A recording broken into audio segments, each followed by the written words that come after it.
It was just a photo of a happy family, yet the child's subtle positioning within the frame hinted at a hidden secret. The photograph, nestled within a worn leather portfolio, found its way to the Philadelphia Historical Society through a donation from an elderly woman tasked with clearing out her grandmother's attic. Amongst a collection of ordinary documents and faded receipts, this single image stood out, not for any ostensible grandeur, but for its striking normalcy. Dr. Sarah Mitchell, a researcher specializing in the intricate tapestry of post-Civil War African-American history, initially gave it a cursory glance. Another family portrait dating back to 1868, another solemn gathering of individuals gazing at the camera with the rigid formality that defined early photography. She'd encountered countless similar images, yet something about this one compelled her to pause. The family consisted of 5 individuals: a broad-shouldered man in a dark suit, his hand resting protectively on the shoulder of a woman adorned in an elegant dress with a delicate lace collar. 3 children stood before them, dressed in their Sunday best. The backdrop was typical of a Philadelphia studio at the time: painted columns, draped fabric, an artificial grandeur meticulously crafted to lend dignity to the subjects. Sarah brought her magnifying glass closer, carefully scrutinizing the faces. The father's expression radiated quiet pride, while the mother's eyes held a certain warmth, defying the era's photographic constraints against smiling. The 2 older children, a boy and a girl perhaps 10 and 8 years old, stared directly into the camera with the unwavering intensity demanded by Victorian photography. However, the youngest child, a boy no more than 6, was different. His eyes weren't focused on the camera at all. Instead, they were fixed on something beyond the frame. Off to the right, his expression conveying a sense that Sarah found difficult to decipher. It wasn't quite fear, nor was it simple curiosity. It was something more deliberate, more knowing, as if he were privy to some secret. "That's odd," she whispered to the empty archive room, the silence amplifying her curiosity. She repositioned her lamp, carefully angling the light across the photograph surface to better illuminate its details. The image was remarkably well preserved, the chemicals having aged gracefully, with minimal degradation. The studio's name was barely visible in the bottom corner: Whitman and Sons Photography, Race Street, Philadelphia. Sarah jotted down a note to research the studio later, before refocusing her attention on the youngest boy. Why would a child avert his gaze during such an important, expensive portrait? Families often saved for months to afford the luxury of studio photography, where every detail was meticulously planned. Parents would coach their children for days about standing still, looking proper, and representing the family with dignity. Yet, here was this boy, seemingly oblivious to all of that, his gaze directed elsewhere entirely. She adjusted the magnifying glass once more, slowly moving across the image. The painted backdrop depicted classical architecture, fake marble, fake refinement, all designed to create an air of sophistication. But behind the family, partially obscured by the draped fabric used by the studio to enhance the atmosphere, something caught the light in an unusual way. Could that be a mirror? Sarah's breath caught in her throat. In 1868, photographers occasionally used mirrors strategically to create depth or reflect light. But this reflection seemed unintentional, almost accidental, a strip of silvered glass partially visible behind the curtain, catching just enough light to create a ghostly, blurred image, an image of someone who wasn't supposed to be there. Her hands trembled slightly as she reached for her digital scanner. This photograph, she suddenly realized with mounting excitement, was concealing something significant, and that little boy, with his carefully averted gaze, might have been the only one brave enough, or perhaps young enough, to look directly at the truth. Sarah dedicated the following morning to tracking down the donation records. The elderly woman who'd brought the portfolio was named Dorothy Peterson, and she'd thoughtfully left a phone number. After 3 rings, a warm but somewhat tired voice answered. "Mrs. Peterson, this is Dr. Mitchell from the Historical Society. I'm calling about the materials you donated last week." "Oh, yes, dear. My grandmother's things. I hope they're useful. Most of it was just old papers. Actually, there's a photograph I'd like to ask you about." A family portrait from 1868. Do you know who these people were? There was a pause, then a soft intake of breath. That would be my great-great-grandparents. The Williams family, Thomas and Martha Williams and their children, Thomas Jr., Clara, and little Samuel. Sarah wrote quickly, her pen gliding across the notepad. Samuel was the youngest. Yes, he was my great-grandfather. Lived to be 93, sharp as a tack until the very end. Dorothy's voice carried a palpable affection across the decades. He used to tell the most wonderful stories about old Philadelphia. Mrs. Peterson, would you be willing to meet? I have some questions about the photograph, and I believe there might be something historically significant here. Another pause, longer this time, hung in the air. When Dorothy spoke again, her voice had subtly changed, becoming quieter, more cautious. What did you find? I'm not entirely sure yet, but I think your great-grandfather might have witnessed something important, something that was deliberately hidden. The silence stretched, thick with unspoken possibilities. Sarah could hear the faint sounds of traffic in the background, the distant murmur of a television. He told me once, Dorothy finally said, her voice barely a whisper, that the photograph was taken on the most dangerous day of his life. I was young, maybe 10, and I thought he was just being dramatic. Old people exaggerate, but he was serious. Said that picture proved his family were heroes, even though no one could ever know. Sarah's pulse quickened with anticipation. Did he explain what he meant? No. He died 2 weeks later, and I never got the chance to ask. Dorothy's voice cracked slightly, betraying a lifetime of unanswered questions. I've wondered about it my whole life. That photograph sat in my grandmother's drawer for 70 years, then in mine for another 30. I brought it to you because I thought maybe, just maybe, someone could finally figure out what he meant. They arranged to meet the following afternoon, a date with a mystery that had lingered for generations. Sarah spent the remainder of the day meticulously researching the Williams family through census records, city directories, and property documents.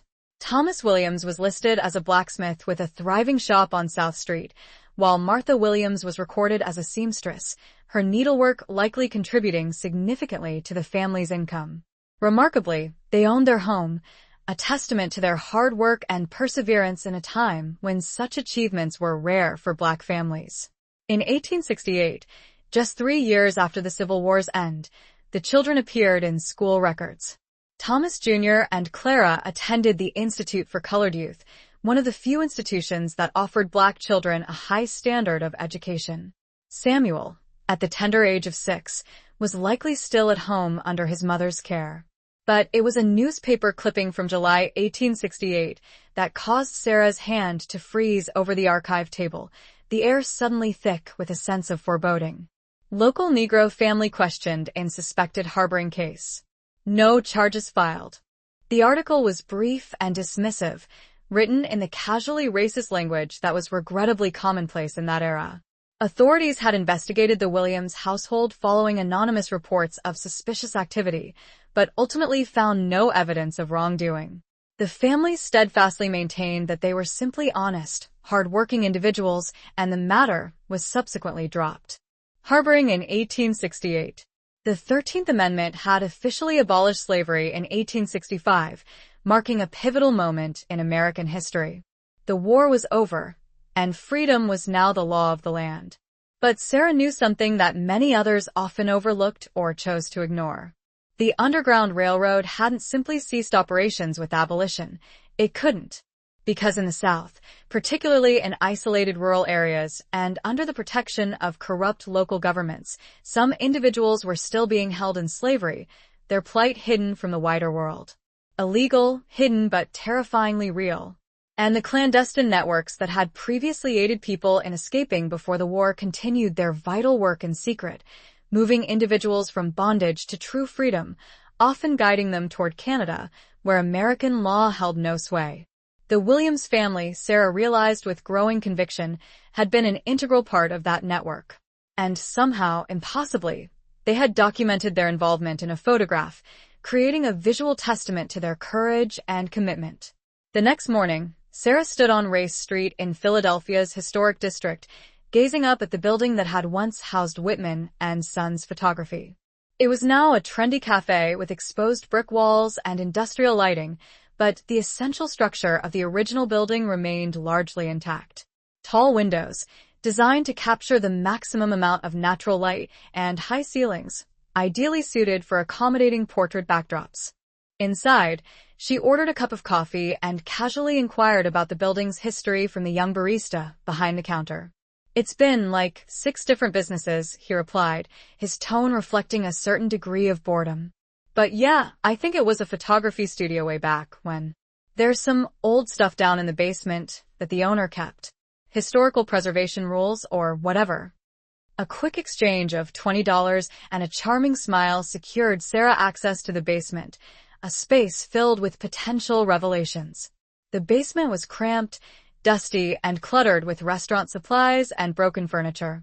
But in the far corner, partially concealed behind stacks of chairs, she discovered 3 wooden crates marked with faded ink. "Whitman Archives. Handle with care." Her hands trembled with anticipation as she carefully pried open the first crate. Inside, she found glass plate negatives, hundreds of them, each meticulously wrapped in old newspaper, each one capturing a frozen moment from the 1860s and 70s. Studio portraits, mostly stiff family portraits, serious merchants, and children adorned in elaborate clothing, a visual record of Philadelphia's middle class in the aftermath of the Civil War. The second crate contained ledgers and business records, meticulously documenting every client, every sitting, every payment. Sarah flipped through the pages carefully, her eyes searching for any mention of 1868, July Williams. And then she found it, written in an elegant script. July 23rd, 1868. Williams family, Thomas, Martha, children. Full portrait sitting. Payment $4. Special arrangement. Evening session. Evening session. That was unusual, an anomaly in the studio's regular schedule. Photography studios of that era relied heavily on natural light, typically scheduling sittings during daylight hours, when the sun streaming through those tall windows provided the necessary illumination for the cumbersome and often time-consuming processes that early photography required. Why would the Williams family specifically request an evening session? Sarah's mind raced, piecing together the clues. Evening meant darkness outside, which in turn meant the street would be relatively empty, ensuring a degree of privacy. She delved deeper into the ledger, carefully examining each entry. Most of them were straightforward, simply listing names, dates, and payments. But scattered throughout, perhaps once or twice a month, she discovered other evening sessions, involving different families, all accompanied by the same cryptic notation: special arrangement. Notably, all of these families appeared to be African American, based on the surnames she recognized from her research. Her coffee grew cold as she meticulously cross-referenced the names with various historical records. The Patterson family, the father was listed in Abolitionist Society documents as a conductor, a key figure in the Underground Railroad. The Morris family, their home had been searched twice by authorities looking for contraband in the years following the war. The Hughes family, the mother had testified in a freedom suit, playing a crucial role in proving that a woman was being held illegally in Maryland. These weren't simply random portrait sittings. They were something far more significant: documentation, evidence, a visual record of the individuals and families who formed Philadelphia's vital continuation of the Underground Railroad. But why? Why risk creating permanent evidence of such illegal activity, especially when the consequences could be so severe? Sarah leaned back on her heels, the understanding dawning slowly, like the first rays of sunlight breaking through the darkness. Because photographs were proof, a powerful tool in a society riddled with prejudice. In a world where the voices of Black families were often dismissed, their testimonies routinely ignored, and their very humanity questioned in courts of law, a photograph held a unique power. A photograph couldn't be easily denied. It visually affirmed their existence, demonstrated their property ownership, and showcased them as individuals with dignity, family, and rights. These families were essentially creating evidence of their legitimacy, their respectability, and their undeniable humanity. If they were ever falsely accused or unjustly dragged into court, they would have concrete proof to present, demonstrating that they were upstanding citizens, not criminals. But they were also documenting something else, something hidden in plain sight, a secret message embedded within the carefully composed portraits. She returned to the Williams family entry, noticing a small notation in the margin, so faint that she had almost missed it. RM. Usual precautions. Then, flipping through other evening sessions, she found the same initials appearing sporadically. RM. Robert Mitchell. Richard Moore. Then, 5 pages later, she found it again, this time in a different handwriting, likely an assistant's note. RM departed successfully via back entrance. Package secured. Package, the dehumanizing language often used during that era to refer to a person being transported to freedom, a stark reminder of the injustices they faced. Back at the Historical Society, Sarah carefully positioned the Williams photograph under her highest resolution scanner, harnessing the power of modern digital technology to see what the naked eye couldn't discern.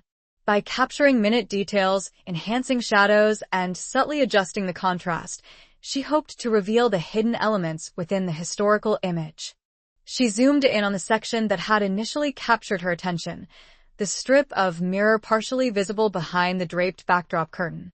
At 400% magnification, the reflection remained blurred, but she could begin to make out distinct shapes. At 800%, patterns began to emerge from the indistinct forms. And at 1,200% magnification, her heart nearly stopped beating in her chest. There was definitely someone there. A figure, partially obscured by the shadows, was standing in the space behind where the photographer would have been positioned. The angle was wrong for it to be the photographer himself. This person was deliberately positioned off to the side, hidden from the primary focus of the shot. She could discern dark clothing, a suggestion of a face, and hands clutched together at chest level, a posture that conveyed a palpable sense of tension, hope, and perhaps even fear. Sarah carefully adjusted the contrast and brightness, meticulously working to enhance the image without distorting it, knowing that historical photograph analysis was as much an art as it was a science. Push the adjustments too far, and you risked creating details that weren't actually there. But done carefully and methodically, you could potentially reveal what had always existed, but had simply gone unnoticed for over a century. The figure gradually became clearer, solidifying into the distinct form of a woman, Sarah thought, although the limited image quality made absolute certainty impossible. Young, perhaps in her early to mid-20s. Her dress was noticeably simpler than Martha Williams' elegant outfit, crafted from rougher fabric, lacking the delicate lace and fine details, the clothing of someone with far fewer resources. And her expression, even blurred and ghostly in the accidental mirror reflection, conveyed an unmistakable emotion, desperate hope. Sarah leaned back in her chair, her mind rapidly assembling the pieces of the puzzle. The Williams family had come to Whitman and Sons Photography for an evening session, a time when the studio would be empty, when the street outside would be dark, when no one would easily see who entered or left through the back entrance. They had brought their children, dressed everyone in their finest clothes, and posed for an expensive portrait that served as a visual representation of their respectability and legitimacy within the community. And while they were doing so, someone else was present, someone who couldn't be in the photograph, couldn't be officially recorded, and couldn't risk being seen by anyone. Someone who needed to remain hidden in the shadows while this family created their public alibi. Young Samuel, just 6 years old at the time, hadn't simply been distracted or disobedient when he looked away from the camera. He had been looking at her, at the person his family was selflessly protecting, at the woman who would, within hours, likely be moved further along the network toward the promise of actual freedom. And little Samuel, in that moment of pure childhood honesty, couldn't help but look at the most important person in the room, even if no one else was supposed to know she was there. Sarah pulled up the newspaper clipping once more, her fingers tracing the words on the faded paper. The investigation had taken place in July 1868. The photograph was dated July 23, 1868. The timing was simply too precise to be a mere coincidence. The Williams family had been investigated, questioned, and their home searched, and within a matter of days, they had taken the proactive step of creating a permanent visual record, showcasing themselves as a proper, respectable family, the kind of people who would never even consider breaking the law. The photograph served as a carefully crafted alibi, and simultaneously, hidden within its reflection, it was a confession of sorts, a secret message for those who knew how to look. But there was something else, something deeper. Sarah zoomed in on Samuel's face once more, meticulously studying his expression. It wasn't simply a child's wandering attention. His eyes were focused and intent, and there was the slightest suggestion of something at the corner of his mouth, not quite a smile, but close to it, a tiny expression of complicity, of knowing that he was a part of something truly important. He had been looking at that woman deliberately, making sure, in his own child's way, that she was okay, keeping watch over her even while his body stood still for the camera. This little boy had been a lookout, a silent guardian protecting a vulnerable soul. Dorothy Peterson arrived at the Historical Society, carrying a worn cloth bag, a tangible link to the past. At 78 years old, she possessed silver hair and sharp eyes that carefully studied Sarah before she settled into her chair. "Show me what you found," she said, her voice direct, forgoing any unnecessary preamble. Sarah carefully laid out the enhanced images on the table, creating a visual narrative of her discoveries. The original photograph, the magnified section revealing the mirror's reflection, the studio ledger entry, the newspaper clipping about the investigation, each piece contributing to the unfolding story. Dorothy's hand instinctively rose to her mouth, a gesture of surprise and quiet reverence. "Oh my God, she was really there." "You knew?" Sarah asked gently, her voice filled with a mixture of curiosity and respect. I thought it was just a story, something my great-grandfather said when he was old, when his mind might have been." Dorothy's voice trailed off, her eyes welling up with tears as she reached out and touched the photograph with one trembling finger. "He told me they helped people, that before he started school, his house was a stop on the railroad. But that was before the war. I thought he was confused about the timing." Sarah gently explained that the Underground Railroad hadn't simply ceased to exist with the end of the war. It couldn't, because in isolated parts of the South, some individuals were still being held illegally, their plight hidden from the world. The clandestine networks that had existed before the war continued their operations, but in even greater secrecy now, as the activity was now unambiguously criminal, with no legal gray areas to exploit. "If caught, your family could have faced imprisonment and ruin." Dorothy nodded slowly, tears streaming down her face as the weight of the past settled upon her. He said he remembered a woman, just one specifically. Said she stayed in their attic for 3 days, and he would sneak up to bring her food. Said she sang to him once, very quietly, a song he never forgot. She hummed a few notes of an old spiritual, its melody carrying both sorrow and unwavering hope in equal measure. "He was 6 years old," Dorothy continued, "and he said he knew, even then, that if anyone found out, his whole family would be destroyed.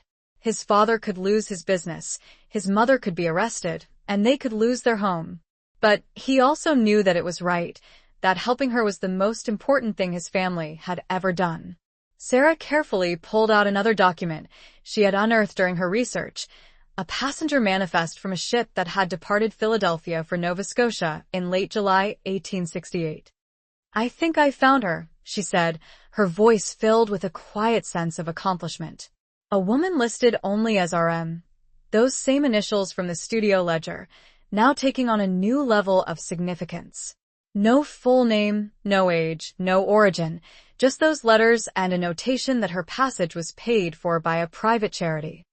"Did she make it?" Dorothy whispered, her voice barely audible. "Did she escape to freedom?" The ship arrived safely in Nova Scotia. After that, she seemed to disappear into Canada. No further records, no clear trail, which likely means that she succeeded in building a new life, shielded by communities that protected her from American authorities who sometimes relentlessly pursued escaped slaves even across international borders. She got to live the life she deserved. They sat in silence for a moment, both deeply moved as they gazed at the photograph. A family standing proud and dignified, carefully creating evidence of their respectability and unwavering commitment to upholding the law. And hidden within the reflection, invisible to the casual observer unless you knew precisely where to look, was undeniable proof of their extraordinary courage and compassion. The photograph was taken right after the investigation, Sarah explained, drawing Dorothy's attention back to the timeline of events. Your family was sending a clear message to the authorities. Look at us. We're respectable citizens, property owners, educated people. We would never break the law. But they had broken the law, risking everything to help another human being escape from bondage. They had just finished breaking it, in fact, and somehow, against all odds, they had managed to cleverly conceal the evidence of their courageous act in plain sight, transforming a family portrait into a powerful symbol of resistance. Dorothy smiled through her tears, a profound sense of pride and gratitude filling her heart. That sounds just like my great-grandfather. He told me once that the bravest people are often the ones who look absolutely ordinary, who perform extraordinary acts of kindness and selflessness and then seamlessly return to their normal lives, as if nothing remarkable had happened. She reached into her cloth bag and carefully retrieved an old leather journal, its pages yellowed and brittle with age, a tangible connection to a bygone era. I brought this with me. It was Samuel's. He wrote in it later in his life, in the 1920s and 30s.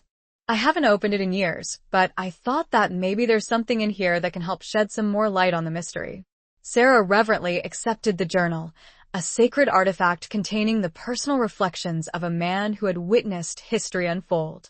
That evening, Sarah sat by lamplight in her apartment, her gaze fixed on the fragile pages of Samuel Williams' journal, a document she was hesitant to bring back to the Historical Society's brightly lit archive.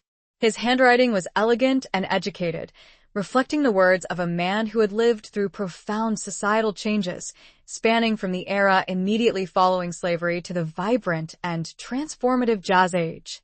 Most of the entries were relatively mundane, detailing family dinners, business dealings, and church services. However, scattered throughout the journal were passages that made Sarah's breath catch in her throat, pulling her deeper into the heart of the story. August 12, 1923. Today marks 55 years since that photograph was taken. I find myself thinking about her again, as I often do every July. I was only 6 years old at the time, but I remember her face as clearly as I remember my own children's. She was both terrified and incredibly brave in equal measure. Mother told me years later that she had walked almost 90 miles to reach Philadelphia, guided by the stars and by instructions whispered by kind strangers whose names she never even learned. During those 3 days she spent hidden in our attic, I would cautiously creep up the stairs with bread and water, pretending I was a soldier on a secret mission. She thanked me once, calling me her little guardian. I didn't fully understand then what we were doing, but I knew it was important. I knew that we were hiding her from people who wanted to harm her. And I knew that if I told anyone, not even my best friend at school, my whole family would be destroyed. Sarah carefully turned the delicate pages, her fingers tracing the faded ink, and discovered another entry from years later, its contents adding another layer of depth to the unfolding narrative. November 3rd, 1931. A young man came to my shop today, asking questions about the old days, specifically the years right after the war. He said he was a historian, eager to understand how the Underground Railroad had operated in Philadelphia. I told him what everyone tells historians, that it was heroic work carried out by incredibly brave people, but that most of the details had unfortunately been lost to the relentless passage of time. I didn't mention the photograph, and I certainly didn't mention R.M. Rachel Martin, although I didn't actually learn her full name until 1889, when she wrote a letter to my mother from Toronto. By then, I was a grown man with children of my own. And reading that letter, knowing that she had made it to freedom, knowing that she had built a new life for herself in Canada, made me cry like I hadn't since my childhood. Mother carefully saved that letter. I sincerely hope that my daughter saves it too. Someday, when enough time has passed that the truth won't endanger anyone, I hope someone finds it and truly understands what ordinary families were willing to do in those extraordinary times. Rachel Martin. Sarah wrote the name down in her notebook, her hand shaking slightly as she finally had a full name to connect to the ghostly reflection in the mirror. She continued reading, eager to uncover more of the hidden story. July 23, 1935. 67 years ago today, we took that photograph. I'm 81 years old now, and I'm the last one still living who was actually in that room that day. Thomas Jr. passed away in 1918, and Clara in 1929. Mother and father have been gone for decades. The photographer, Mr. Whitman's son, died last year. I attended his funeral, and afterward, his grandson asked me if I had known his grandfather well. I simply said that I only knew him as a customer. But the truth is, Mr. Whitman Jr. was just as brave as any of us. He risked his business, his reputation, and his own personal freedom by opening his studio after dark for families like mine, by discreetly looking the other way when someone extra slipped in through the back door, and by creating portraits that served as alibis while simultaneously documenting, whether accidentally or perhaps intentionally, the truth in reflections and shadows. I often wonder if he knew that the mirror had inadvertently captured her image. I wonder if he purposefully left it there, a silent witness for future generations to discover. I'll never know for sure, but I like to think that he did. I like to think that photograph was his own unique way of saying, this happened. These people were heroes. And that someday, when it was finally safe to do so, someone would see the truth. The final relevant entry was dated just weeks before Samuel's death in 1961, its contents revealing a lifelong commitment to preserving the memory of that pivotal moment. I told my great-granddaughter Dorothy about the photograph today. She's 10 years old, bright as a summer's day, and she asked me why we always looked so serious in old pictures. I told her that it wasn't simply that we were serious, but that we were incredibly brave. I told her that photograph was taken on the most dangerous day of my life, and that it served as undeniable proof that my family were heroes, even though no one could ever fully know the extent of our actions. She looked understandably confused, and I suppose I was rambling a bit. But I desperately want her to understand, even if it's not right now, then someday in the future. Ordinary people performing extraordinary acts of kindness and courage, that's what truly holds the world together. Not presidents or generals, but families quietly opening their doors in the dark of night, photographers dimming their lights so someone can slip away unseen, and 6-year-old boys bravely keeping secrets that could potentially destroy everything they love. That photograph sits in my daughter's drawer now, carefully preserved for posterity. I sincerely hope that it survives the test of time. I hope that someday someone finds it and truly understands the story it holds. I hope that the mirror finally gets to tell its long-held secret.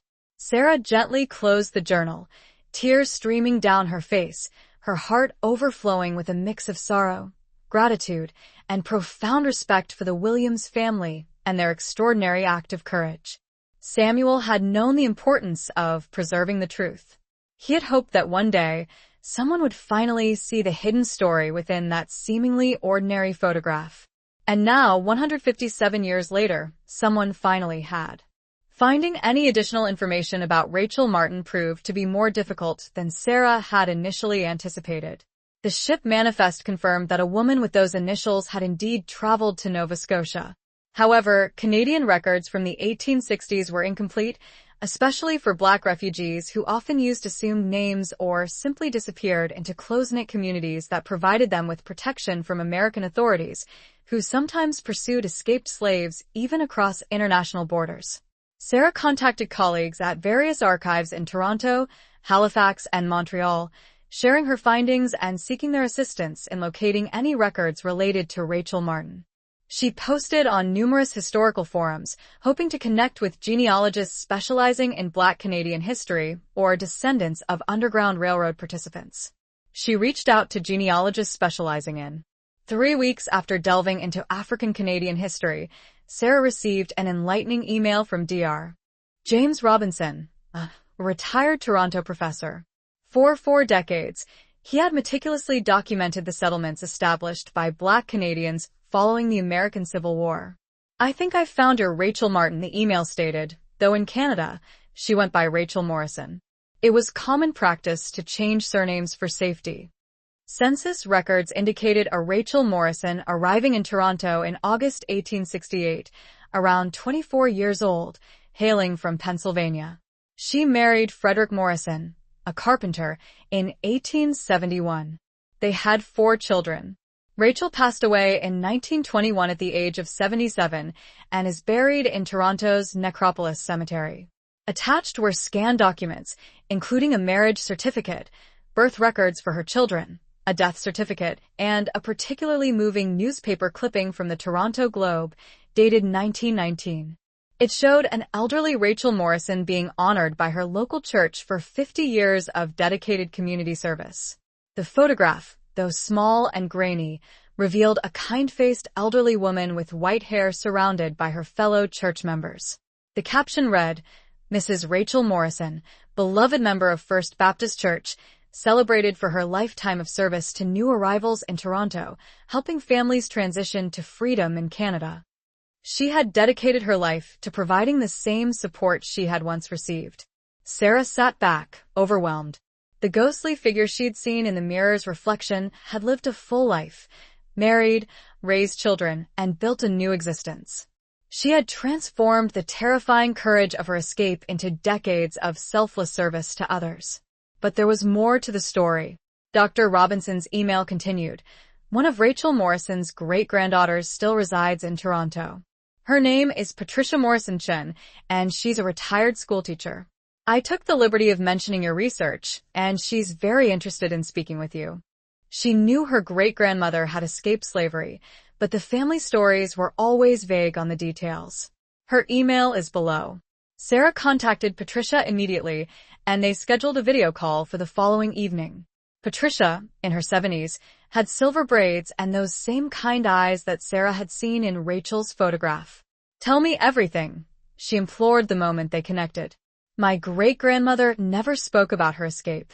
She told my grandmother only that angels in Philadelphia saved her life and that she owed everything to a family whose name she promised never to reveal."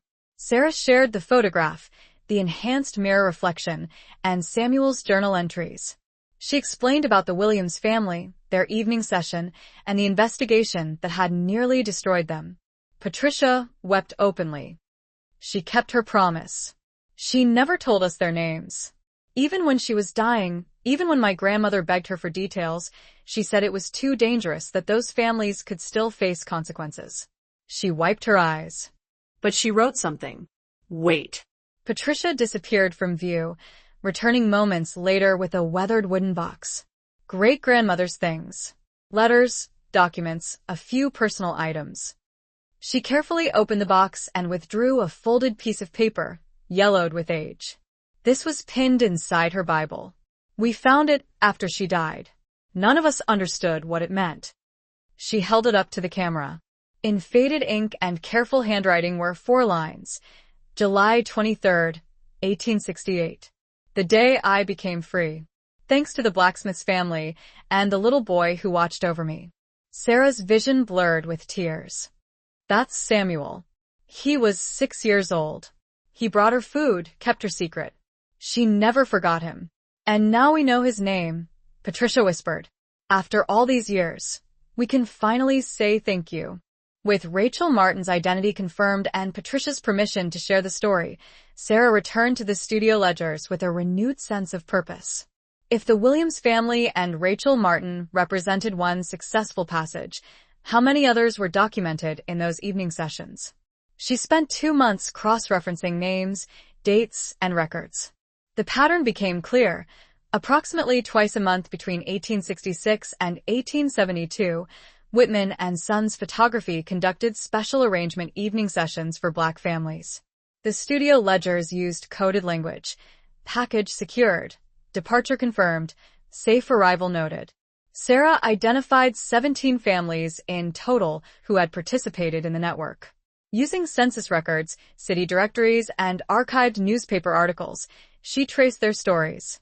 The Patterson family, who ran a boarding house that served as temporary shelter. The Hughes family, whose wagon-making business provided cover for transporting people hidden in false bottoms. The Morris family, whose connections to Philadelphia's Black church network helped identify new arrivals who needed assistance. Each family had taken extraordinary risks. Each had been investigated at least once, and each had created photographic evidence of their respectability, their legitimacy, their status as upstanding citizens who would never dream of breaking the law. The photographs served as alibis, and Sarah realized as insurance. If any family member was arrested, these portraits could be presented in court as evidence of character. "Look at us," the photographs seemed to say. "We are property owners, business people, educated families. Would people like us commit crimes?" But there was another layer to the story that Sarah uncovered through local abolitionist society records. The photographer, James Whitman Jr., wasn't just looking the other way, he was an active participant in the network. His father, James Whitman, Sr., had been an abolitionist before the war, using his studio to create photographs of formerly enslaved people that documented their humanity and helped with legal cases, proving their freedom. After his father's death in 1865, James Jr. had continued the work in secret, using evening sessions to provide a safe space for families involved in the illegal but morally necessary work of helping people still trapped in de facto slavery. The studio's basement entrance opened onto an alley that connected to a network of passages between buildings, remnants of the original Underground Railroad infrastructure. People could slip in unseen, wait in the studio's back room while a family had their portrait taken, then slip out again when the streets were empty. Whitman documented each passage in his personal journal, which Sarah found in the archives. His entries were brief but telling. Evening session, Williams family. RM departed safely. Fourth successful passage this month. Father would be proud. Authorities asking questions about evening activities. Increased caution necessary, but the work continues. Portrait of the Hughes family, infant included. First baby born free in Canada to a family we assisted. Small victories. James Whitman Jr. had died in 1934, having operated his studio until 1890 before retiring. His obituary made no mention of his role in the post-war Underground Railroad. He'd taken the secret to his grave, protecting the families he'd helped even in death. But the photographs remained, each one a testament to ordinary people doing extraordinary things, each one hiding truth in shadows and reflections, waiting for someone to finally see. 6 months after discovering the reflection in the Williams family photograph, Sarah stood in the Philadelphia Historical Society's main gallery, watching visitors examine the exhibition she'd curated. Hidden in plain sight, Philadelphia's post-war Underground Railroad occupied 2 rooms and told the story she'd uncovered. The Williams family photograph held the central position, displayed with side-by-side comparisons showing the original image and the enhanced version that revealed Rachel Martin's reflection. Around it hung 16 other family portraits from the evening sessions, each with detailed explanations of who the families were, what risks they'd taken, and what had happened to the people they'd helped. Interactive displays let visitors zoom in on the photographs, searching for their own hidden details. Video interviews with descendants played on loop, Dorothy Peterson, Patricia Morrison Chin, and others whose ancestors had been part of the network. But it was Samuel Williams' journal that drew the longest lines, displayed in a climate-controlled case open to the page where he'd written about being Rachel's little guardian. It connected past and present in a way that made visitors stop and read, their faces reflecting wonder, sorrow, and pride. Dorothy and Patricia stood together near the Williams photograph, meeting for the first time despite being connected by a century-old act of courage. They'd spent the morning sharing family stories, weeping and laughing in equal measure. "My great-grandfather would have loved this," Dorothy said, gesturing at the exhibition. "All his life he hoped someone would understand. And now thousands of people will see." Patricia nodded, staring at the reflection in the mirror. "I'm looking at my great-grandmother's face after all these years of wondering what she looked like at that age, what she'd been through. Here she is, scared and brave, and about to be free." A young boy, perhaps 7, approached the photograph with his parents. He pointed at Samuel Williams. "Why is he looking over there instead of at the camera?" His mother read the placard. Because he was watching over someone who needed help, someone who was hiding. He was very brave. The boy studied the image seriously. Like a superhero. Exactly like a superhero, his father said, except real. Sarah watched the family move through the exhibition, the boy asking questions at every display, absorbing the story of ordinary people who'd risked everything to do what was right. This, she thought, was why history mattered, not just as facts and dates, but as proof of human courage, of the capacity for ordinary people to be extraordinary when it mattered most. The exhibition would travel after its Philadelphia run, to Toronto, to Washington, D.C., to cities across North America where similar networks had operated in secret. Rachel Martin's story and the Williams family's courage would be preserved, studied, celebrated. That evening, after the gallery closed, Sarah stood alone in front of the Williams photograph. She thought about Samuel, 6 years old, keeping a secret that could destroy his family. About Rachel walking 90 miles to freedom, trusting strangers with her life. About Thomas and Martha Williams opening their home despite the risks. About James Whitman using his art to protect people while documenting their humanity. And she thought about the photograph itself, how a simple family portrait, taken in a moment of fear and courage, had carried its secret for 157 years, waiting patiently for someone to finally see what little Samuel had seen that day, the truth hidden in a reflection, courage preserved in silver and light, a family's legacy finally understood. 3 years after the exhibition opened, Sarah received an unexpected email. The subject line read, "You helped me find my family." The sender was Marcus Williams, a 32-year-old software engineer from Seattle. His message explained that he'd visited the exhibition during its West Coast tour and recognized his own last name. Following up with genealogical research, he'd traced his lineage back to Thomas Williams Jr., Samuel's older brother in the photograph. "I never knew," Marcus wrote. "My father told me we had Philadelphia roots, but he didn't know the details. Finding out that my great-great-great-grandfather was part of the Underground Railroad, that my family risked everything to help people, it's changed how I see myself, how I understand what I'm capable of." Sarah smiled, reading his words. This was the impact she'd hoped for, not just preserving history, but making it alive and relevant, showing people that courage and justice aren't abstract concepts, but choices made by real people whose blood still flows in living descendants. The exhibition had sparked dozens of similar discoveries. Families across North America had researched their own genealogies, finding connections to the network Sarah had documented. Some discovered ancestors who'd been helped, like Patricia. Others discovered ancestors who'd helped, like Marcus. Each discovery added another thread to the tapestry of understanding. Dorothy Peterson had passed away at 81, but before her death, she'd recorded an oral history that now played in the exhibition's final room. Her voice, warm and clear, told Samuel's story in her own words, ensuring that his memories would survive, even after those who'd heard them firsthand were gone. Patricia Morrison Chen had written a book about Rachel Martin's life in Canada, using the photograph and Sarah's research as a starting point to explore what life had been like for Black refugees, building new communities in Toronto. The book had become required reading in Ontario schools.